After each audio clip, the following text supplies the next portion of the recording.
Good evening and welcome to tonight's webinar titled Building a Successful Transition Plan from Development to Implementation. This presentation is being hosted by the Family Support Center of New Jersey along with Transition Matters and presented by Ira Fingles from Hinkle, Fingles and Pryor Attorney at Law. While acknowledging the need for education around specific topics such as tonight's presentation, the Family Support Center of New Jersey also knows that families have many questions around their child's transition years. The Transition Matters website assists families and professionals in identifying resources to successfully transition your child or students with special needs to adulthood. Resources such as webinars, in-person workshops, and statewide and regional contact information are made available on this site. We encourage you to explore the transitionmattersnj.org to register for any upcoming sessions. Before we begin, let's take a moment to go over how you can participate during tonight's web event.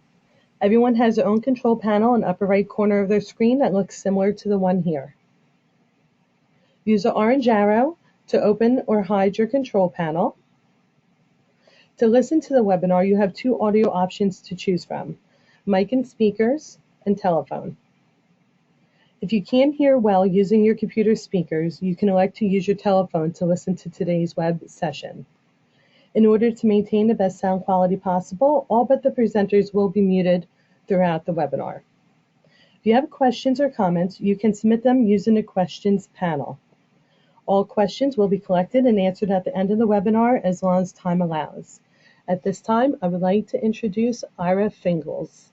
Ira, welcome.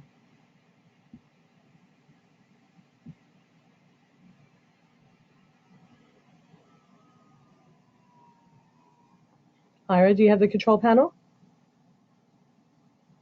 I do. Sorry, did I scare you? I'm sorry, everybody. And thank you, Melanie, for that wonderful introduction. So Ira, you're going to want to click OK or show my screen. Perfect, we got it. Okay, great. Look at me. It's the 21st century. I have arrived. And Welcome. Thank you again, Melanie. Thanks, I appreciate it. And thank you all for bearing with me while I try to figure out technology. It's a learning process. I'm thrilled to be a part of this. I am very grateful to the Family Resource Network for allowing us to participate in the series and for allowing us to do anything with them. They're such a wonderful organization. And I'm thrilled to have the chance to speak tonight about transition planning. It's one of the topics that I like presenting on the most because I think that I know that it's meant to be by Congress, by the law, and as we're going to discuss, the time when students' special education programs really start to get traction, and it's where the rubber meets the road in terms of taking everything that kids have been working on and parents have been struggling to get for their kids and making it really matter so that kids can have successful outcomes after graduation.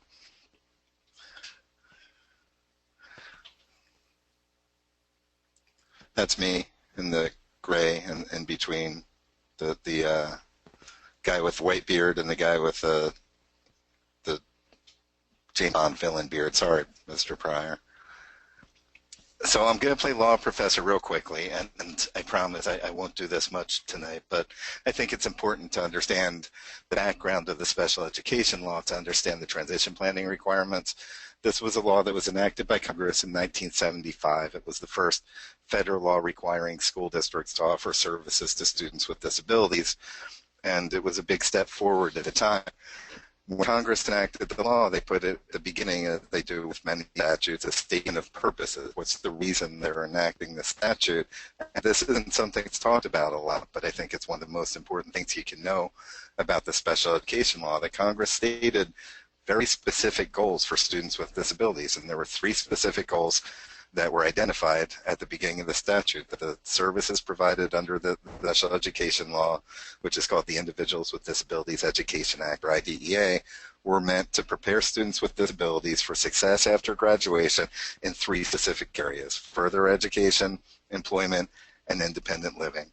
Whenever I have questions come up in my mind about whether something that I'm considering for a student with a disability or something that a parent asks me if they're entitled to or if they should pursue, the first thing I do is think about whether whatever is under consideration is going to help the student after graduation in one of those three areas: further education, employment, independent living. If it is, that's something that's worth pursuing through the IEP process.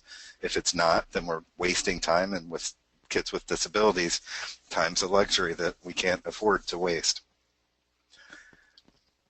In 1990, 15 years after the law was first enacted in 1975, Congress came back to take a look at how they were doing, and that's something that they do periodically with many laws where they're committing federal money to programs. They wanted to see what they were getting for their money, and coming up to the law's reauthorization in 1990, Congress commissioned a number of studies to determine what was happening state by state in special education, and what they found was really disappointing. What they found was that of all students with disabilities who exited the special education system, less than half of them left with any formal credential, meaning a diploma or some certificate to show that they had ever been in the educational system in the first place. That means that more than half of the students who were leaving the educational system were basically attaining the status of high school dropout. Of the students that left with any formal credentials, less than 20% of those had any form of employment less than 1 year later, which means that if we're talking about 20% of the less than 50% who left school with any formal credentials, then we're talking about less than 10% of all students with disabilities leading up to 1990 had any form of employment 1 year after graduation, and close to 40% of all the kids that left the system leading up to 1990, so this was in 1989, had any constructive activity at all, which meant that after graduation, they entered that nightmare scenario that we're all seeking to prevent, which is why those of you out there have tuned in tonight. They left to nothing. They went home and started to regress and lose the skills that they had developed throughout their years in the special education system. Obviously not a happy picture for Congress, so Congress put in place intensive transition planning requirements. That was the first time that transition services were required under the special education law beginning in 1990. And I've read through the statute, I've read through all the debates leading up to the enactment of the statute, and it's very clear to me as an attorney that Congress intended this to be a major change in the way things were done in special education. It wasn't meant to be just window dressing and a couple of extra pages added to a kid's IEP. It was really meant to be a very significant overhaul of the way services were provided to ensure that to the greatest extent possible, when kids left the special education system, they were prepared to succeed in employment, further education, and independent living. The way that they did that was by putting in place a requirement that school districts had to provide students with disabilities of a certain age, and we'll talk about what that age is, transition services. Transition services are defined as a coordinated set of activities and a results-oriented process that's focused upon improving the academic and functional achievement of students and facilitating their movement from school to post-school activities. I'd like to break each of those down a little bit because I think each of those has some significance for us. A coordinated set of activities makes sense, that we're going to make sure that whatever we're doing in the special ed system is bringing together skills from a variety of professions and disciplines. So we're going to make sure that we have special education teachers working hand in hand with speech language pathologists and occupational therapists and psychologists, and doing all those things that happen before the student reaches transition age, but we want to pay extra close attention to make sure that we're bringing in all the professionals that may have an impact on the student's life after graduation. So in my mind, that requires consultation with outside providers, providers of home services, like behavior therapy programs in the home or private speech therapy. It also requires that we bring in, and we'll talk about this later, the expertise of outside agencies like the Division of Developmental Disabilities or the Division of Vocation and Rehabilitation Services, DVRS. Results-oriented process means that we're going to make sure that everything we're doing is targeted towards a goal, and that goal is making sure that this student is ready to the greatest extent possible to succeed after graduation in employment, further education, independent living. We're going to target specific areas that we want to develop. If we're seeking to prepare a student for employment, we want to know what type of employment we're looking for, what skills does a student need in order to succeed in that type of employment, not simply substantive skills like being able to work on a car or do carpentry, but also social skills and behavior skills, emotional functioning, self-care skills, anything that may impact the student's ability to succeed in whatever that goal is after graduation. We want to make sure that everything we're doing is tuned towards making that happen. We're going to focus on improving academic and functional achievement. The reason that I'm highlighting the word functional is that was something that was added to the law in 2004. I'm sorry, I'm back in law professor mode. I'll stop. But the fact that it was added tells us that something's different. And what's different is that we're not just going to look at academic performance. That's that point I was just making, that we're not just going to focus on whether a student has the substantive skills that we expect all students with or without disabilities to graduate with, but we also want the student to be able to succeed regardless, to the greatest extent possible, of the impediments presented by his or her disabilities. So if that means that the student has a disability that impairs their ability to engage in social interaction, then we're going to make sure that we address social skills as part of not only the student's IEP now, but as part of the transition plan, which is a component of the student's IEP, because we know that social skills is going to be a hindrance to the student's ability to succeed in any area of functioning after graduation if it's not brought under control. So the addition of that word functional was very helpful for me as an attorney arguing these cases to judges and making the point that special education has to look at the whole student, not simply whether or not the student's getting good grades or able to pass tests or achieve graduation requirements, which is something else we'll talk about later. And finally, the goal of transition services is to facilitate movement from school to post-school activities.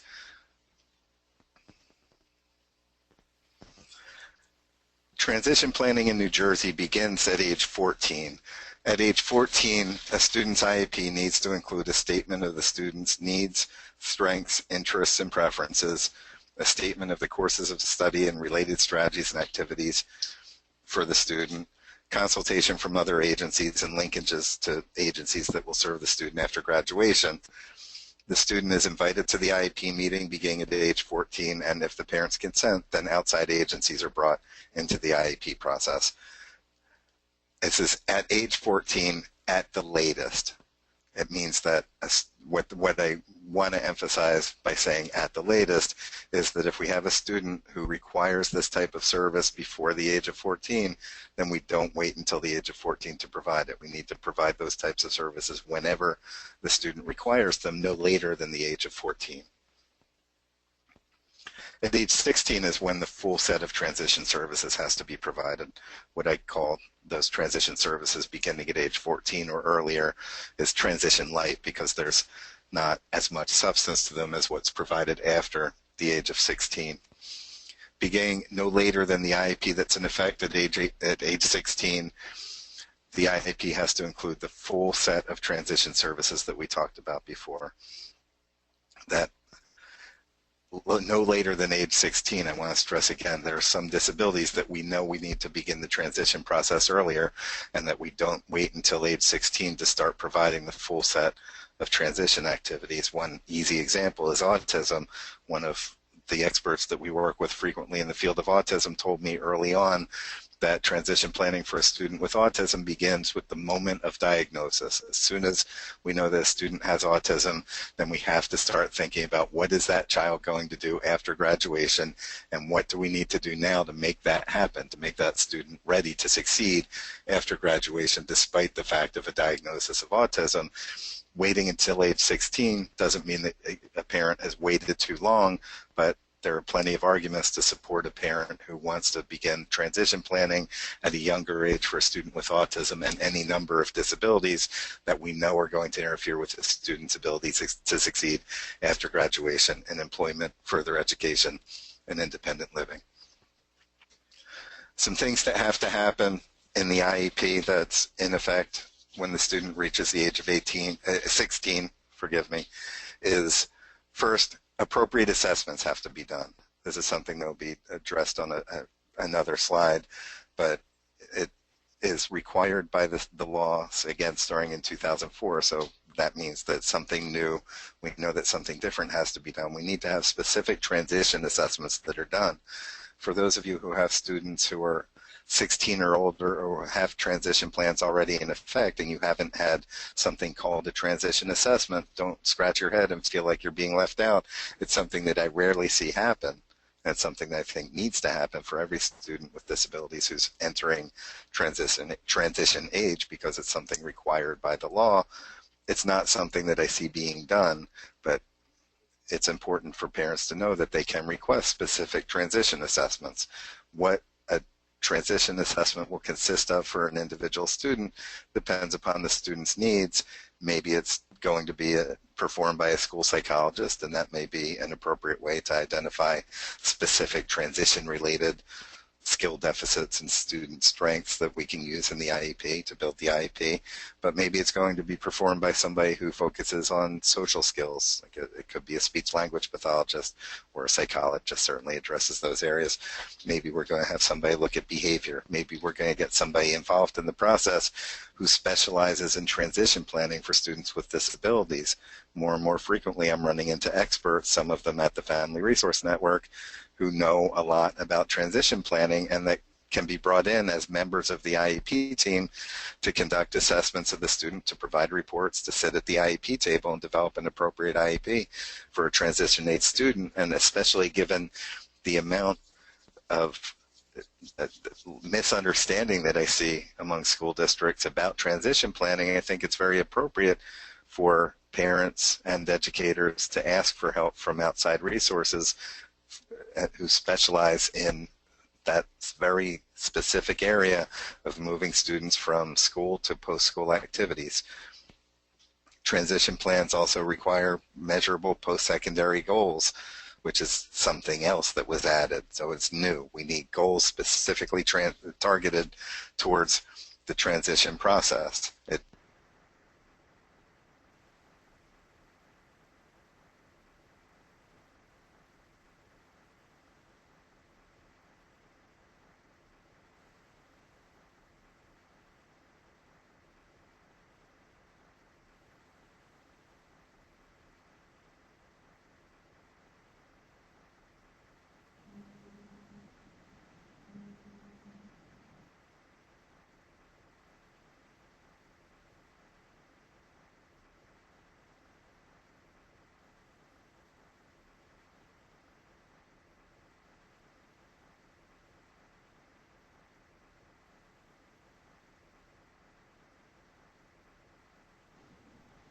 I apologize for the delay. Ira's having some technical issues with his computer. We're actually on the phone with him right now, and he's going to be calling in to finish his presentation. So it's just going to be a second before we hear him again.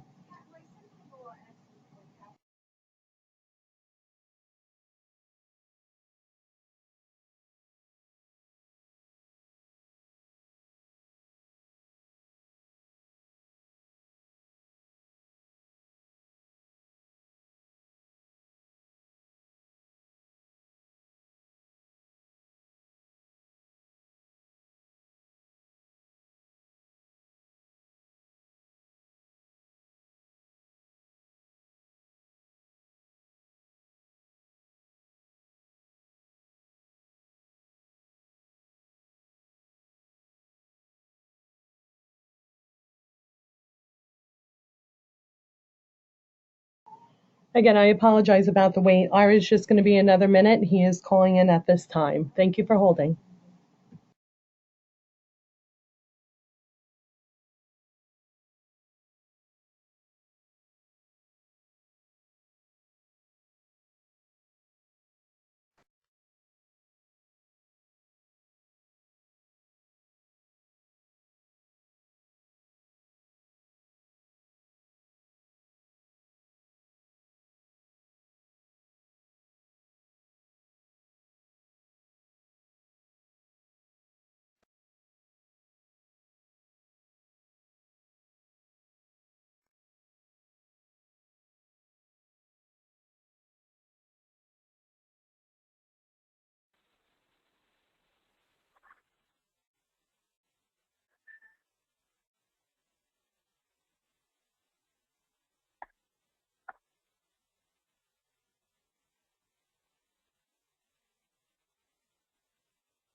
Ira, are you there? I am. Okay, perfect. Ira, I Yes. have your slides. Do you have access to your slides still, or do you want me to Uh, forward your slideshow? Yeah, I don't have. I'm gonna have to get my iPad real quick. Okay, not a problem. I'm going to pull up the PowerPoint that you had sent me earlier, if Okay. that's okay. And that way, you just Yep. let me know when to forward your slides, and if needed, I can even tell you the topic of each slide. So let me know whatever. I'm so sorry. Yeah, you're so cool under pressure. Okay, let me find the PowerPoint on my iPad.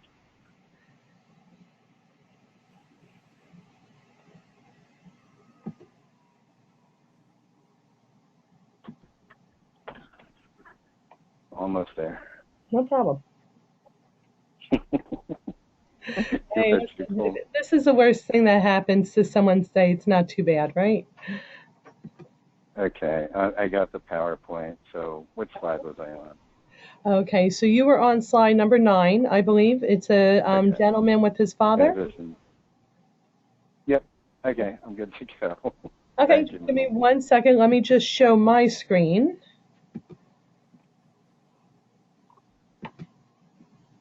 Perfect, and everyone stayed on, so thank you for being so patient.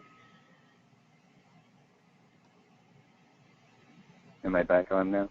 So you are. So I have the slide that says transition planning, age 16 and older, appropriate assessments. So you let me know whenever you need me to forward to the next slide, okay?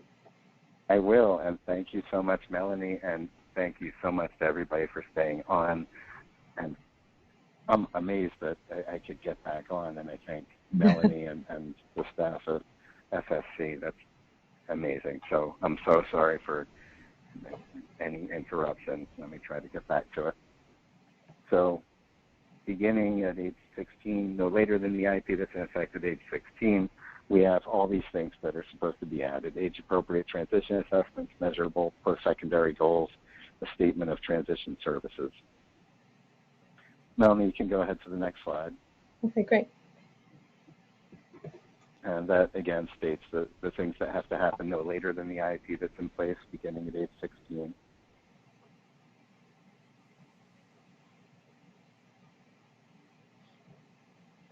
One of the things that there are two specific things that happen in transition planning that are different from everything else that happens up until we begin the transition planning process. Transition plans have to include a number of specified services like instruction. Obviously, we're going to give students with special education instruction, and we're going to continue to make sure that they get all the academic instruction and all the other instruction that they require in order to continue to develop and progress towards the goals and objectives of their IEP. Transition plans are also required to contain related services. Related services are services provided to allow a student with disabilities to benefit from the special education or related service, the special education that's provided.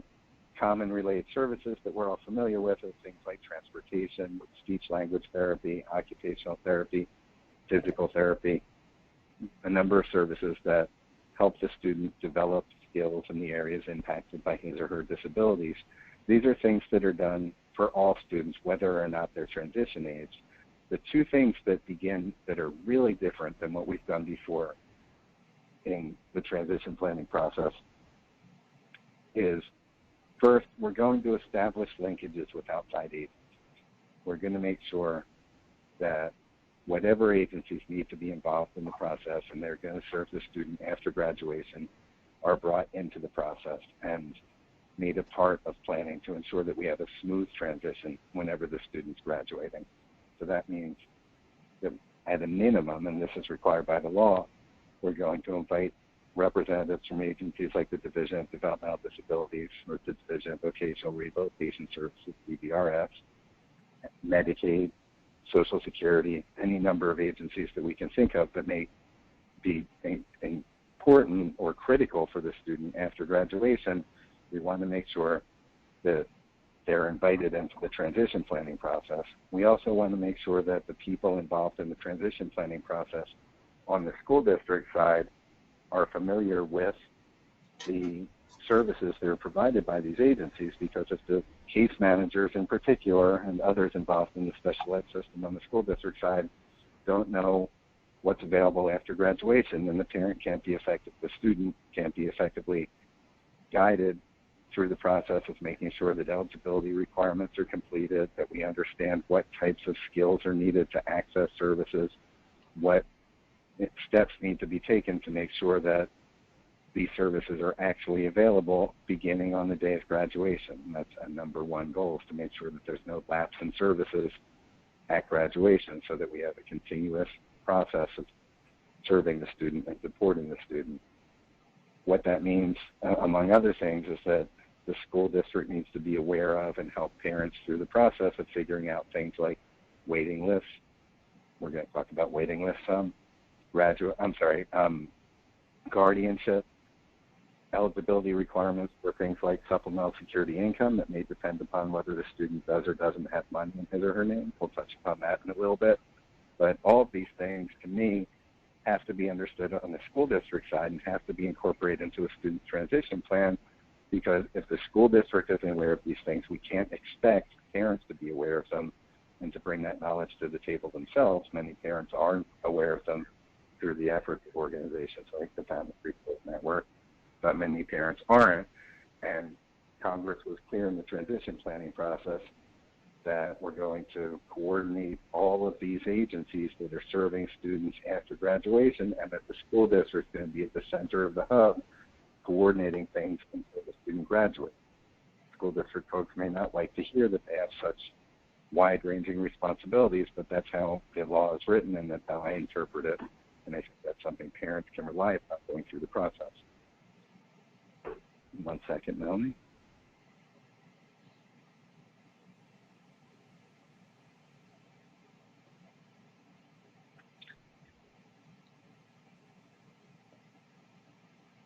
The second thing that happens in the transition planning process that's completely different from what happens at earlier stages of the student's education, or in very many cases is very different, is that we're going to introduce the idea of community experiences to the student's education.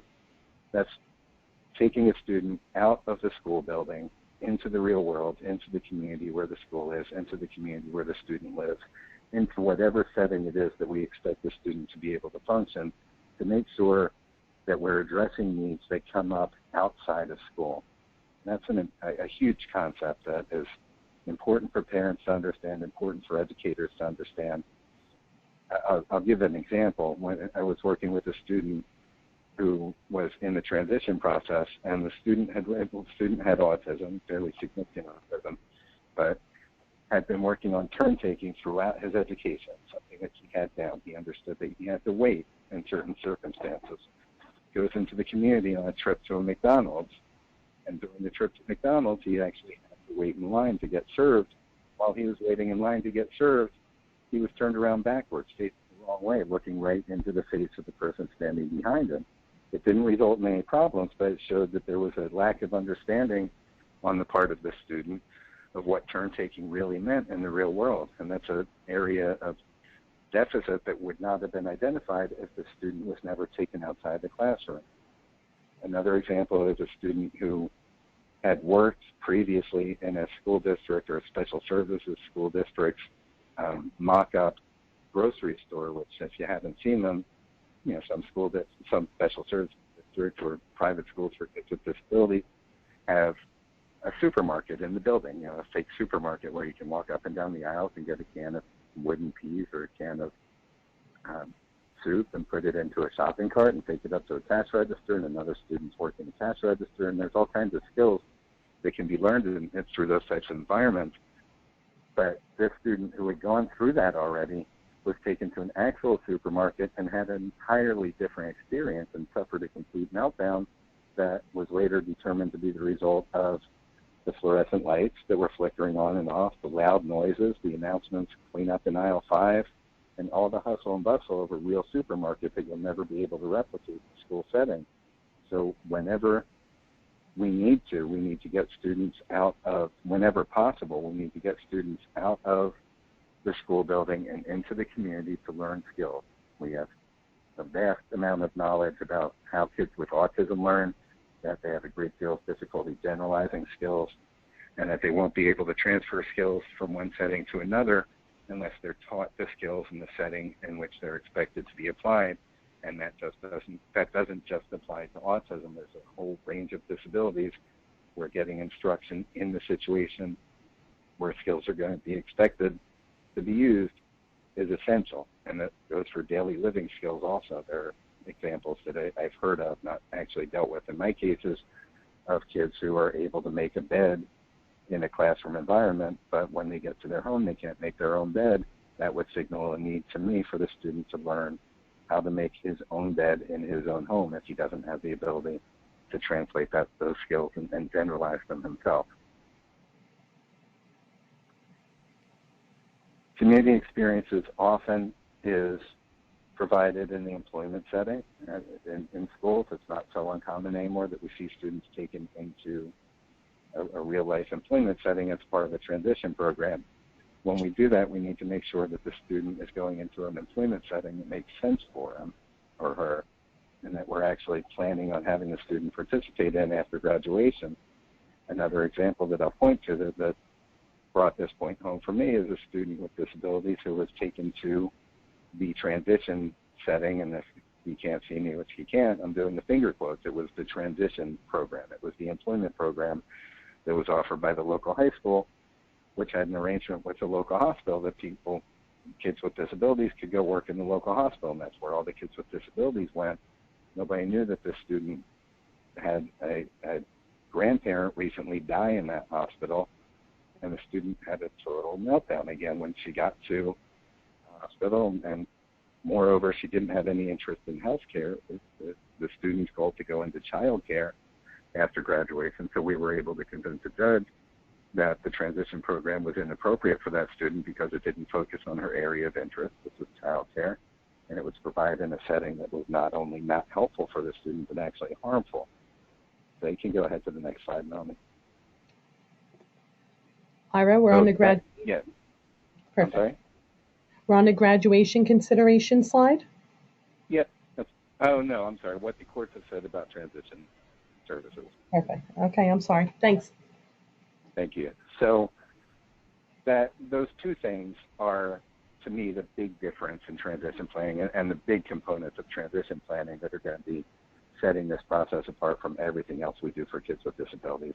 We're going to involve outside agencies in the process, and we're going to coordinate the services needed after graduation, and we're going to make sure that the student has access to community experiences.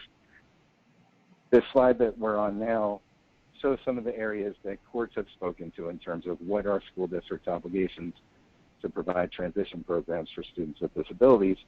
The first one's one of my favorites, the post-secondary education, because that concept I was just discussing about community experiences and students getting out of the high school building or out of the public school building or wherever it is that they're going to school and into the real world applies equally to kids whose transition plans may be for them to attend some type of further education after graduation. Remember, further education is one of the things that's identified as an area to be targeted: employment, further education, independent living.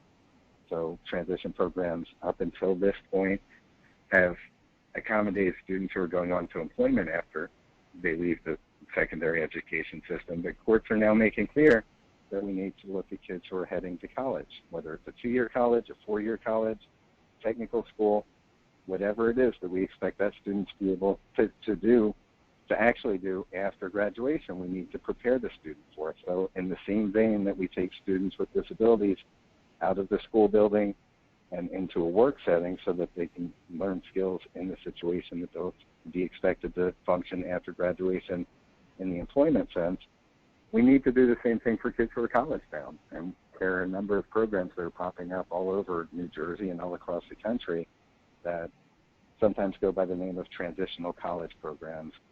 There's no uniform name for them yet, but there's situations where students with disabilities can attend a local college and take classes, sometimes for credit, sometimes not for credit. And the goal isn't so much to get the student the knowledge that is provided through those classes, although that's certainly an important benefit, But the goal is to really troubleshoot the college experience, because we have plenty of kids with disabilities who go into college settings and they may be able to do calculus and read Shakespeare, but they don't know how to arrange their schedule so that they get up on time, get dressed, get themselves fed, get out the door, they're wearing clean clothes, they've bathed appropriately, they're in the right place at the right time, facing in the right direction so that they can learn when the class actually starts. They have the right material, they know how to access help from the professor so they can figure out when are office hours or how to ask for assistance if they need assistance. And all those skills that don't relate to the coursework, but that certainly relate to their ability to succeed in a college environment, those need to be taught. And there's no reason why we're not going to teach those skills in the community just like we do for employment skills. So it's not easy. I don't want to mislead anybody to think that it's easy to get these types of programs. In some school districts it may be, but it's certainly something that courts are looking more favorably upon lately. Vocational training is another area that courts have always supported as parts of transition programs. So if we have a student who wants to go into working on cars after graduation or has an interest in cars, then let's get that kid into a vocational program during the special education years where the student can start developing substantive skills in the area of auto mechanics or healthcare or whatever it is that's of interest to that student. Integrated employment, including supported employment, I already spoke to that, but that's become more common, that school districts will offer opportunities for students with disabilities to go into actual employment settings, which I think is a requirement for a student who we hope will be able to work after graduation in some capacity. Then we need to make sure that that's happening. And assistance with adult services, I've spoken of already, that school districts need to be in a position to be able to aid students and their parents as they navigate the maze of services that's available and necessary to support a student after they graduate. You can go to the next slide, Melanie. Graduation planning is a required and critical part of the transition planning process. It's an area that is unfortunately, in my mind, becoming more and more an issue in the legal world, that school districts are often graduating students before the parents or the student feel that they're ready for graduation. And if that's successful, then that means a student loses services that may be critical for the student's ability to function after they leave the educational system. So a little understanding of the graduation requirements in New Jersey is required, and here it is. There's a presumption in the special education law that students with disabilities will remain in the educational system through the end of the school year in which they turn 21. That's what's assumed. The reason that's assumed relates in part to the history of the law. I think the last time I played law professor, that in 1975, when this law was put in place, it was primarily students with severe disabilities that Congress had their mind on. And it was expected that those students would require as much service, as many years of service as could reasonably be provided. So Congress assumed that a student with disabilities would remain in the educational system through the age of 21. In New Jersey, that means through the end of the school year in which the student turns 21. School years begin on July 1st. Keep that in mind. So if you have a student whose birthday is July 2nd, then that student stays for the entire following school year. So that student would graduate in June of the following year after their 21st birthday. So they get almost their entire extra year of education. If a student is going to leave the special education system before the age of 21, there are only two ways that can be done under the law. One way is that the student meets all of the criteria applicable to non-disabled students for graduation. There's a whole list of graduation requirements that the law provides in New Jersey. The two most important of those requirements are that the student has 120 credits and that the student passes the state-mandated proficiency exam, which is the HESPA, the High School Proficiency Assessment, or soon the PARC. The ability of students with disabilities to complete those requirements varies widely, obviously, because we have a wide array of skills in the special education world. Some kids we know aren't going to be able to achieve the proficiencies needed to pass the graduation assessment, for example. So if we know those students' reading skills are limited to a third or fourth grade level, graduation shouldn't really be a consideration unless it's particularly of interest to the student or his or her parents, because that student isn't going to be eligible because of the lack of academic skills. If we have a student whose disability limited their ability to accumulate the necessary credit hours, that could be another bar to graduation.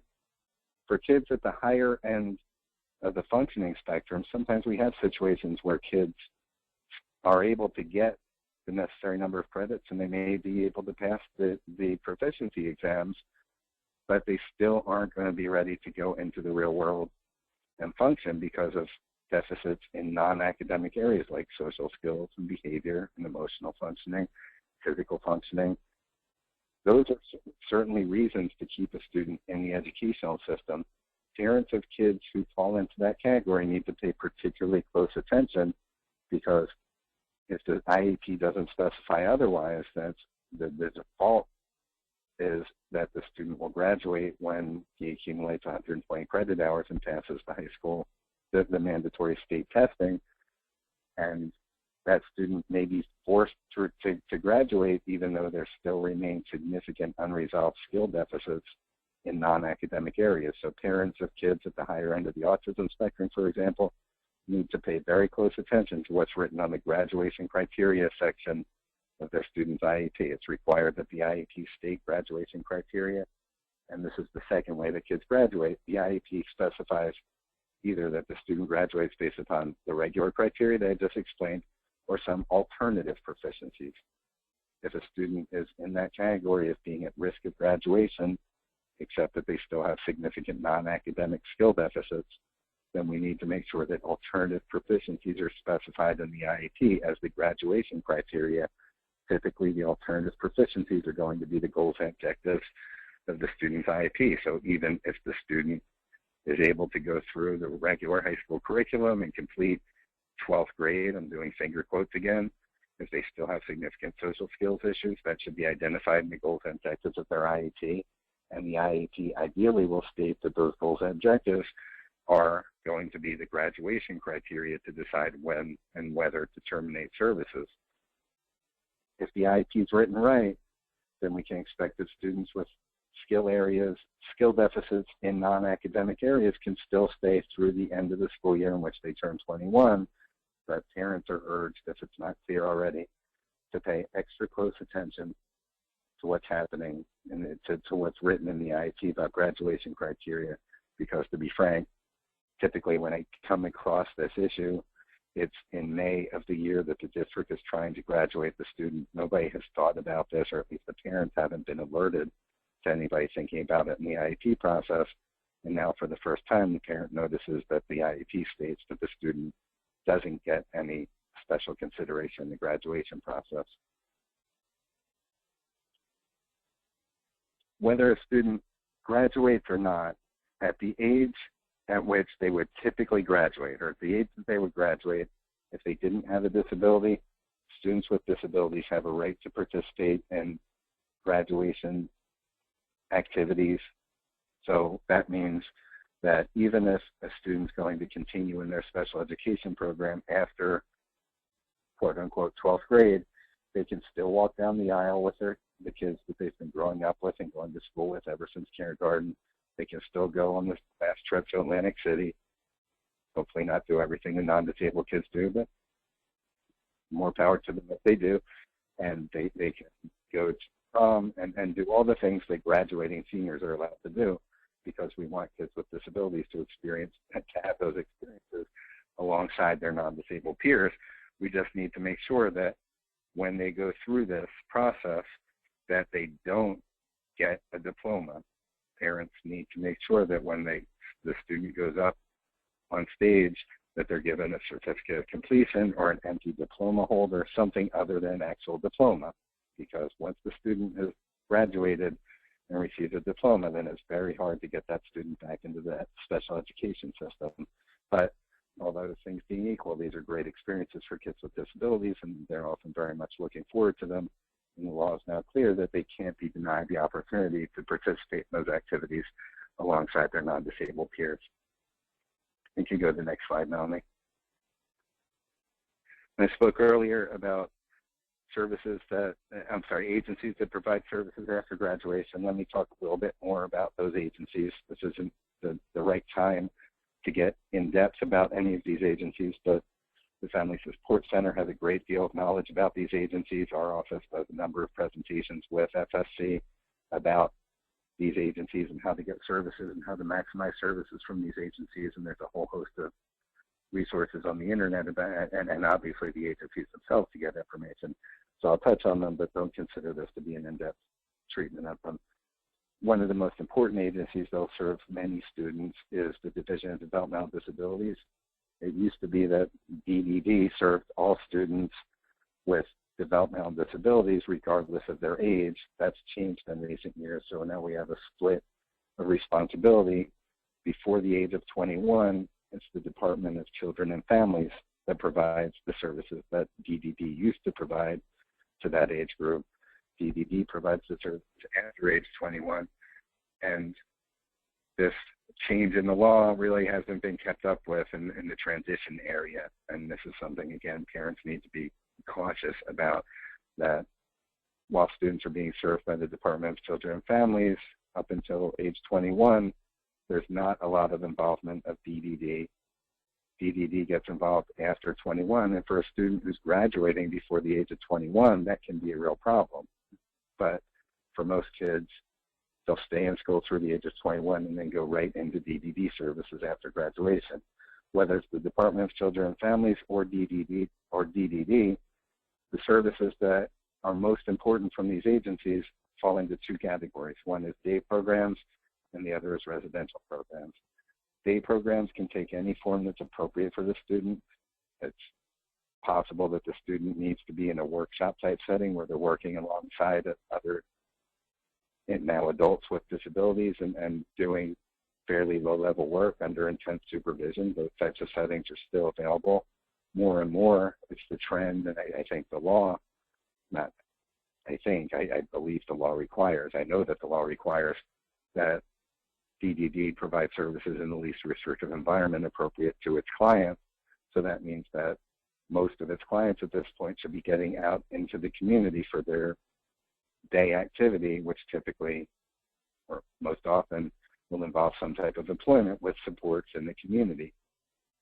But whatever the form, DDD is responsible for providing some type of constructive activity during the day for its service recipients, adults with disabilities, to allow them to receive appropriate supervision and, equally or more importantly, to continue to develop their skills to be able to function independently and to their capacity in the community.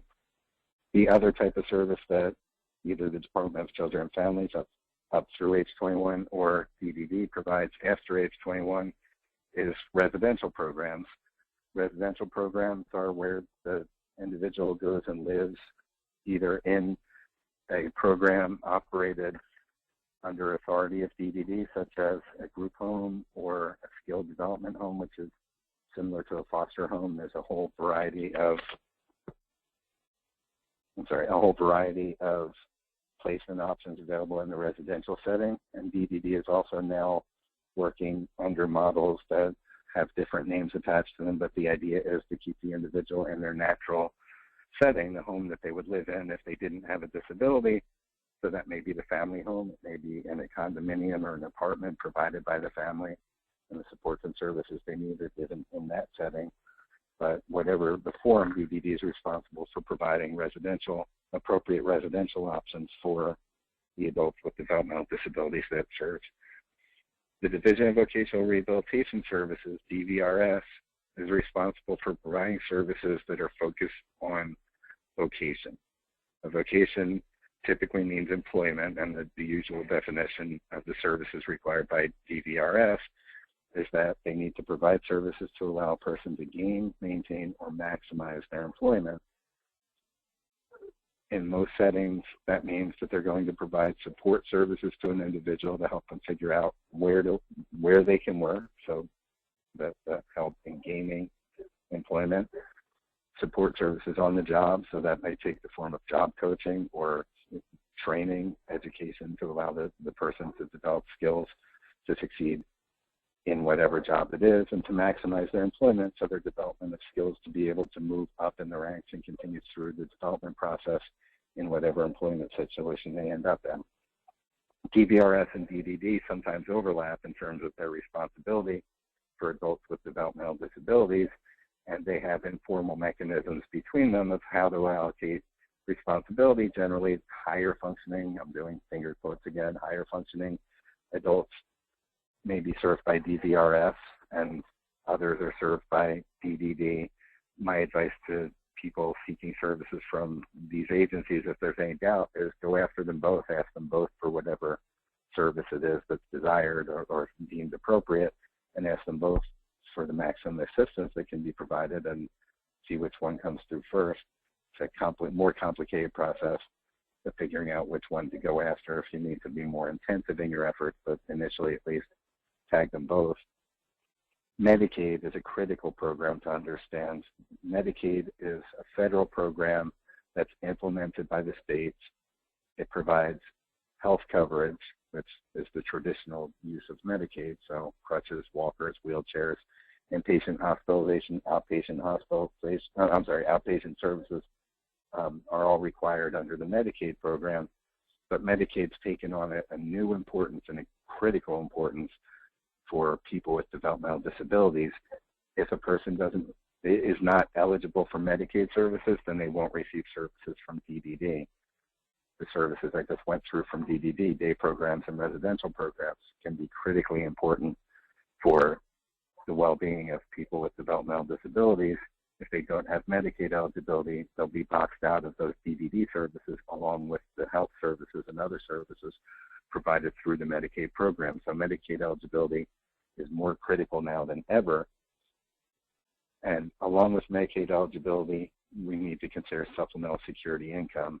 Supplemental security income, SSI, is a program administered by the Social Security Administration that provides a cash benefit to people with disabilities. SSI provides that the SSI eligibility requirements provide that a person has to have low income and low assets and have a disability in order to qualify.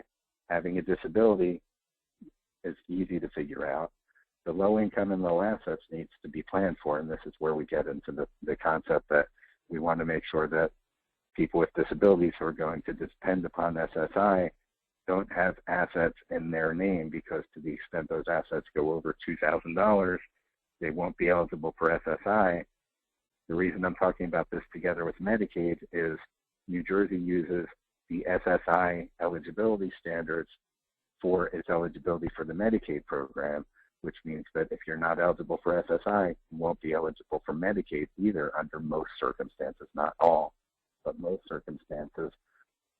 So a graduating student who has too much money in his or her name may be lined up to receive all the greatest services in the world from DDD, but those services won't be provided and the student won't be eligible for DDD services because they have money in their name. So we need to pay particular attention to this in the transition planning context, again, far beyond the scope of what we can cover tonight, how to plan for that, but be aware that that is something that can be critically important for transition planning, making sure that the financial requirements for SSI and for Medicaid are adhered to. You can flip to the next slide, Melanie.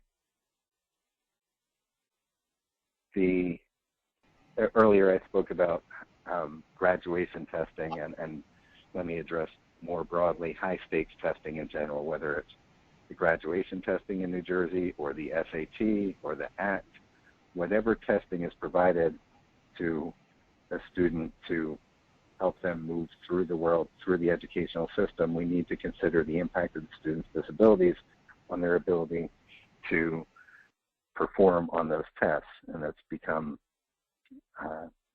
well understood, I think, within the school districts, how to secure accommodations, for example, on the SAT for a student with disabilities. Parents and students themselves, when appropriate, need to be aware of those requirements and be able to make sure that the student will be identified to the appropriate testing agency, and the appropriate documentation will be provided to make sure that appropriate accommodations are provided on the testing. There are very specific rules about how that happens.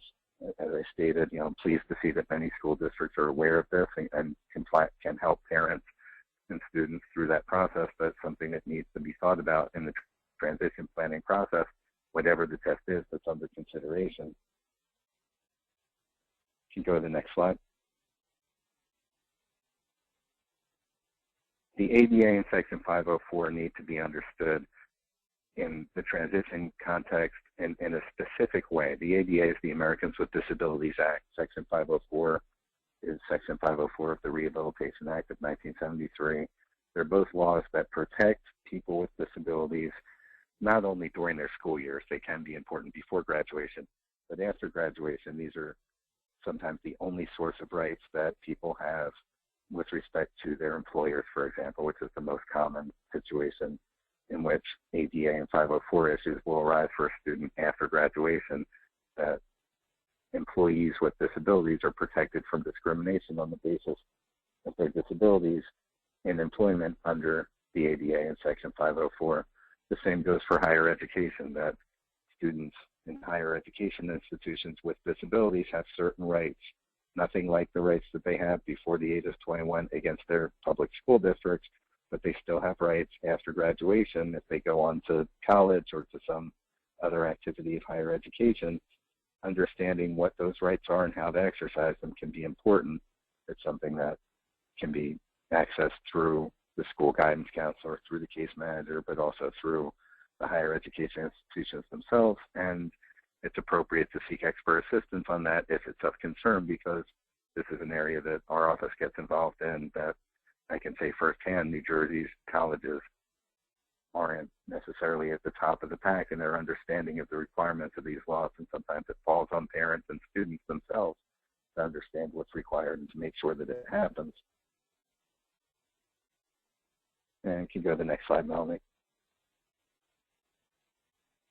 And some things to think about at age 18, no later than age 18. The first is guardianship.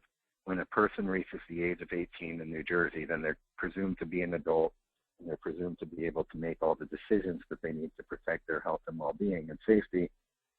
And with students with disabilities, sometimes that's not the case. If a person isn't able to make decisions that are in their interest and to protect their interests because of a disability, then a parent or someone else can be appointed as a guardian of the individual, and then that person is authorized to make decisions for the person with disabilities. Another way of authorizing somebody to make decisions on behalf of a person with disabilities is a power of attorney. Powers of attorney can be used if a person can read the power of attorney document, understand what it says, and make an informed decision to sign it. In some cases, that's a very appropriate way to go. In other cases, because of the severity of the disability, a power of attorney won't protect the individual's rights, so we need to go the further step of securing guardianship. But whether it's through guardianship or power of attorney, it's important to make sure that somebody is empowered to help the individual make decisions or to make decisions for them, that the person can't participate significantly in decision-making themselves. That needs to be thought about around the student's 18th birthday. Other legal strategies to provide varying levels of support and protection. I don't know what that means. Assets and earnings we talked about already. I can think of a number of legal strategies to provide varying levels of support and protection, but it looks like the guy in the picture gets it, so I'll ask him. Assets and earnings need to be thought about because we need to make sure that we're not going to disqualify the person for of primary importance, that Medicaid benefit, which depends upon assets and earnings. And making applications to DDD, Medicaid, and SSI, a person, I'll spend a little more time on this. I was about to wrap up, sorry, let me give you another 30 seconds. The Medicaid and SSI depend upon a person having low income and low assets. Up until age 18, the parent's income and the parent's assets are counted as belonging to the child. That stops at age 18, and the child's eligibility will be decided based solely upon the child's income and the child's assets from age 18 forward.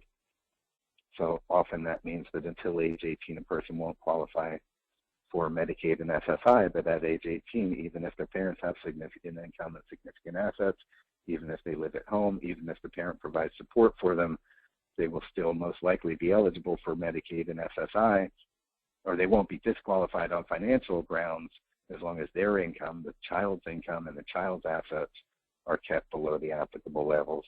So often it's at age 18 that eligibility first becomes available. And with that, I'll say thank you. We can go to the last slide, Melanie.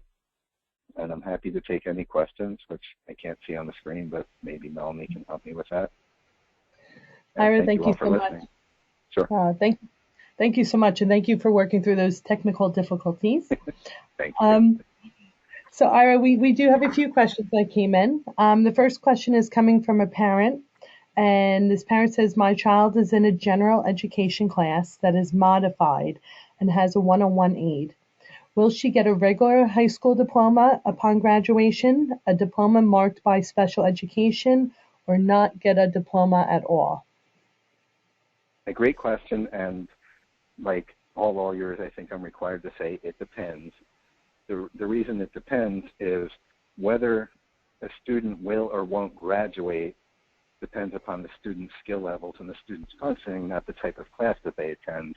So we need some more information to figure out, we need a lot more information to figure out whether this particular student should or shouldn't graduate or will or won't be eligible to graduate. One thing that caught my attention in that question is, will the diploma be marked special education?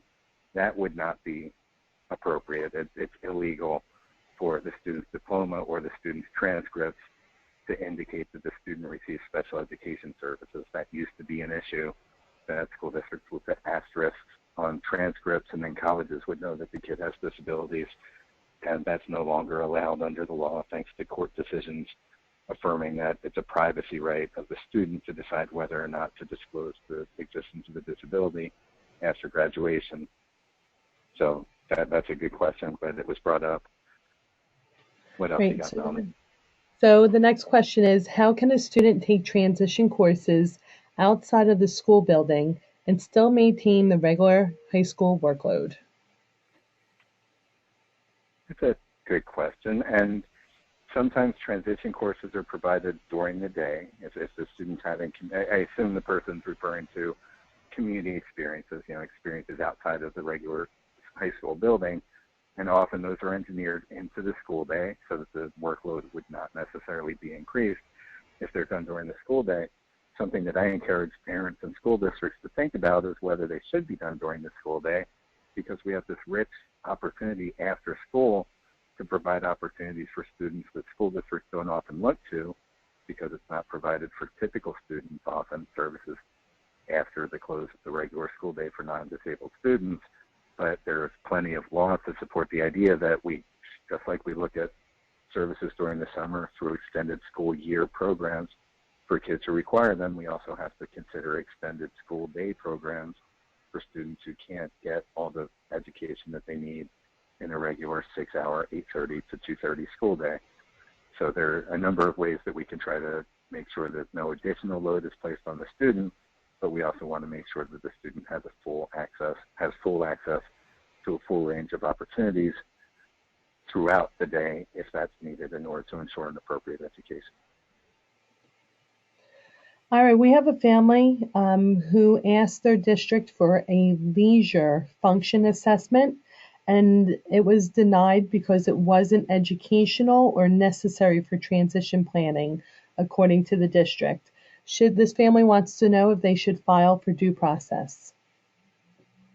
That's a parent that I want to meet. I love that question, Melanie, and the reason is that when we spoke of related services earlier, when I spoke of it, I mentioned some typical related services that are provided, such as transportation, speech therapy, occupational therapy. The law lays out a list of examples of related services that it makes very clear is not an exhaustive list. They're just examples of the types of related services that can be provided. It used to provide that list included recreation and leisure services. That was something that was never provided, and that caught my attention. That's why I'm focusing on it, that students with disabilities, and I use autism again because it's such an easy example, kids with autism, when they're not doing anything, sometimes, when they're not engaged in some constructive activity, they revert to completely non-productive behavior, such as stimming or just not using their time in a way that's healthy and helpful for them. And they may require training in how to do nothing and how to sit around, how to enjoy themselves in a way that is beneficial to them. Students without disabilities after school, for example, will get together and socialize and develop skills that can be used in work settings and higher education. And they'll do all types of other things that are skill-building activities, but students with disabilities sometimes need help in that direction. So what used to be recreation and leisure services can be very important depending upon the student's disability. The reason I say used to be, the language in the law changed. It's now called recreation services, not recreation and leisure. But when that change was made, it was made by the United States Department of Education, which was very clear in comments that accompanied those regulations that it wasn't intended to be a significant change. It was just trying to streamline the law so it had essentially fewer words.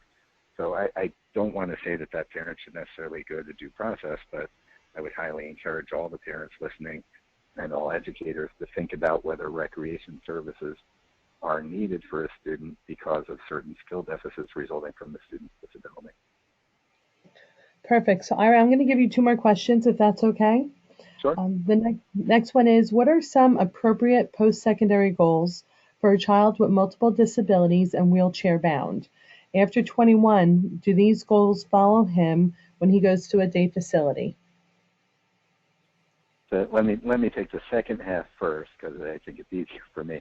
The goals and objectives in the IEP don't follow a student per se. That there's no legal requirement that any entity after the student graduates take over responsibility for goals and objectives. But DDD, for example, is certainly going to look at the student's IEP to decide what areas to target in the student's IHP, Individualized Rehabilitation Plan, or ELP, Essential Lifestyle Plan, that is the document that DDD relies upon to lay out skills that need to be targeted. So having those those goals and objectives in the IEP before graduation can help with the process of getting them included in the documents after graduation. The first part of the question, let me give the disclaimer, I'm not an expert at writing goals and objectives for specific disabilities, so I'm thinking whether I can come up with any. I certainly can. Mobility is an issue for a student who uses a wheelchair, being able to navigate from place to place, whether it's being able to propel a manual wheelchair, being able to use a self-propelled chair, however it is that the student needs to get through the world using his or her wheelchair needs to be taught during the education years, during the special education years. Not to be a geek, but this falls into the category of related services called orientation and mobility, which is a whole range of services for students with a range of disabilities that prevent them from getting from place to place. It also falls under transportation, and being able to make sure that the student has the skills needed to get around their community, to get around their home, to be able to access the things that they need to access so that they can be as successful as they're able in employment, further education, independent living. Those are appropriate skills to target in a student's transition plan who uses a wheelchair. I'm going to stop with that example because I think that's as smart as I'm going to sound on that issue. But Yeah. it's a good question. There is a need for appropriate goals and objectives for that student. Perfect. And so the last question, Ira, is a post-secondary goal the final destination that a parent wants to see accomplished? And should the yearly goals and objectives lead up to achieving that post-secondary goal? I should what goals and objectives? I missed the word before. Sure. So is the post-secondary goal the final, I apologize, I just lost the question. The parent was asking if the post-secondary goal is really that final outcome that you're looking to achieve before graduation. Should the yearly goals and objectives lead to achieving that post-secondary goal? Yes. I won't just leave it at that, but I think that the question, whoever asked that question wrote it very well. And the post-secondary goal, when we speak of the post-secondary goal in the transition planning context, what I take that to mean is, what is it that we want the student to be able to do after graduation? There may be more than one. Remember, we may have a student who does all three in those areas of employment, further education, independent living at the same time. So we want to make sure that the student is prepared for those things. But typically, I think of the post-secondary goal as meaning we want the students to be able to work, we want the students to be able to go to college, we want the students to be able to live on their own with whatever level of assistance, or live at home with whatever level of assistance they may require. The goals and objectives of the IEP are updated on an annual basis, at least annually, along with the student's IEP. And in a transition IEP, goals and objectives need to be targeted towards the student being ready to accomplish or enter into whatever we had identified as the post-secondary goal. So it's a great question, worded wonderfully, and my answer is yes. Perfect. So Ira, again, thank you so much for staying with us. I know we went over our hour, and it's greatly appreciated that you gave your time and expertise tonight. To everyone in attendance tonight, on behalf of the Family Support Center of New Jersey, Transition Matters, and especially Hinkle, Fingles, and Pryor, Attorney at Law, we thank you so much for joining us. Please do not hesitate to reach out to either the firm or our agency for additional questions or follow-up. And if you want to hear a recorded version of this session, please sign on to the website within a week, and that should be posted for you to listen to. Again, have a great night, and Ira, thank you again. Thank you so much.